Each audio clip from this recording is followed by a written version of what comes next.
हाँ भाई ब्रह्मचारियों, विद्यार्थीगण, आप बताओ। छोटे छोटे बटुक ब्राह्मण बताएंगे, ये विद्यार्थी बताएंगे, तुमने कभी ठंड देखी है? नहीं देखी है। ठंड लगती तो है शरीर को, पर देखी नहीं है। गर्मी देखी है? लगती तो है शरीर को।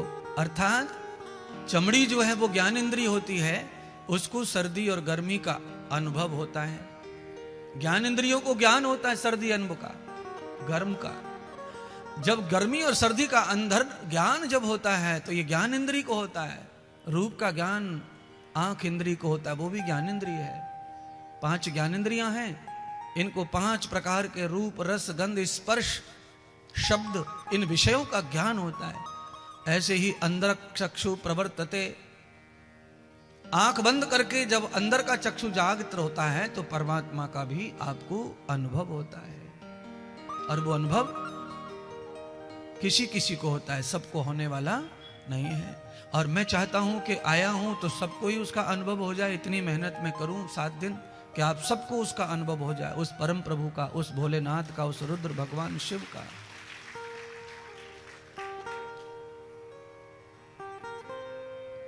आप में से कोई होगा ऐसा जिसको परमात्मा का कभी अनुभव हुआ होगा या हो जाए?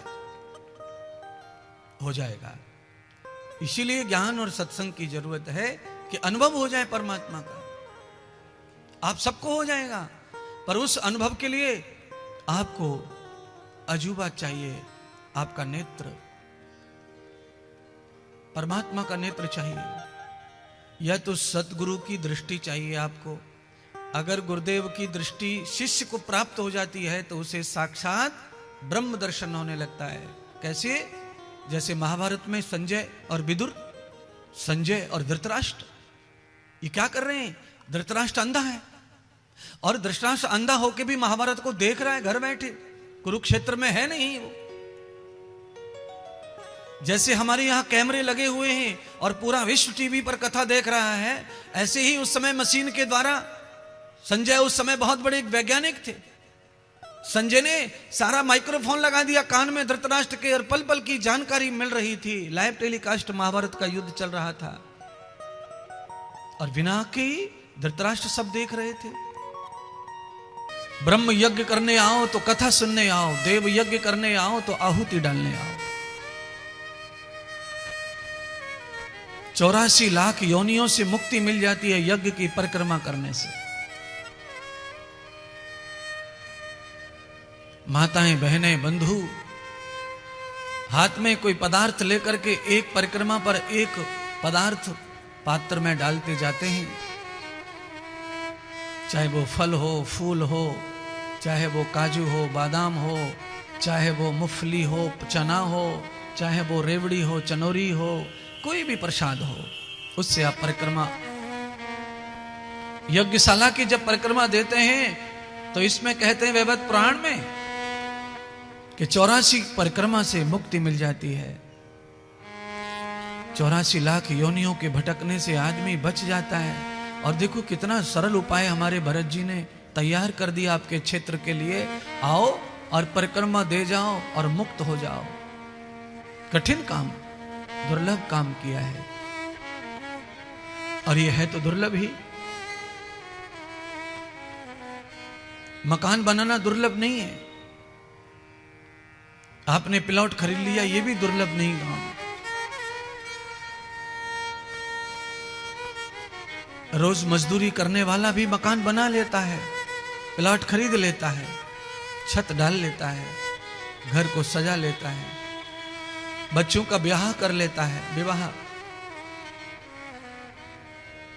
और उसके पास 1,00,000-2 लाख रुपए भी पड़े रहते हैं, 1,000-10,000 रुपए भी पड़े रहते हैं।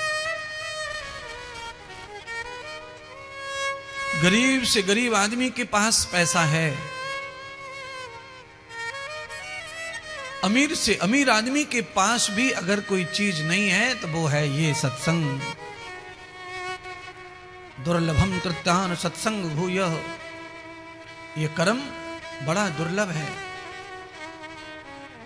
और ये दुर्लभ कर्म सरल कर दिया है आदरणीय भरत जी ने आप क्षेत्र के लिए, आपके गांव वासियों के लिए।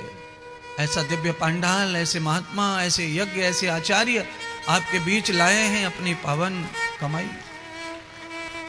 आप सभी यजमान धन्य हैं कि आपका तन मन धन लेस मात्र भी अगर इसमें लगा है तो आप कृतार्थ हो गए। आपके क्षेत्र के पौधे में, पेड़ में, वृक्ष में, फसल में, सब में यज्ञ समा जाएगा। और वो यज्ञ हम भोजन के रूप में, हवा के रूप में रोज जब खाएंगे तो हमें रोग नहीं होंगे, हमें हमारी किडनियां नहीं जाएंगी, हमें कैंसर नहीं होगा, हमें मरने वाली बीमारियां नहीं होंगी, हमें दुविधा में डालने वाला कष्ट ना होगा। आहार यज्ञोन भूयंत प्राण, भगवान कृष्ण गीता में कहते हैं कि यज्ञ ही तो प्राण है। जो भी यज्ञ में बैठ रहे हैं उनके प्राणों में शक्ति आ जाती है 7 दिन में। यज्ञ में बैठे बैठे भूखे प्यासे हवन करते रहते हैं तो भी चेहरा चमकता रहता है यज्ञ के कारण। क्यों? इतना घी खा नहीं सकता कोई ना, जितना घी हवन में चढ़ाते हैं उतना खा नहीं सकता कोई, खाएगा तो उसको दस्त हो जाएगा। और जब घी अग्नि में पड़ता है उसमें जड़ी बूटियां आहुति पड़ती हैं, तिल और जौ पड़ते हैं। तो आप कल्पना करो कि रोज आप कितना भोजन कर रहे हैं, कितनी पुष्टि बनेगी, कितना पावर शरीर में आएगा। अग्नि के द्वारा भाप बन के वो प्राणों में जाता है, श्वासों में जाता है, नेत्रों में जाता है, कर्णों में जाता है। आपका पूरा शरीर जो दूषित है वो पवित्र हो जाता है। अंदर देवता पवित्र प्रसन्न हो जाते हैं। वाक्चेष्टाम तनो विहात सरस्वती न पुण्याम। आपकी बाग पर, आपकी जीवा पर सरस्वती बैठी है, वो प्रसन्न होती है खुशबू लेकर, प्रसाद लेकर यज्ञ का। कान जब मंत्र सुनते ही ब्राह्मणों के द्वारा तो कान, आपका जो आकाश है वो प्रसन्न हो जाता है, धन्य हो जाता है।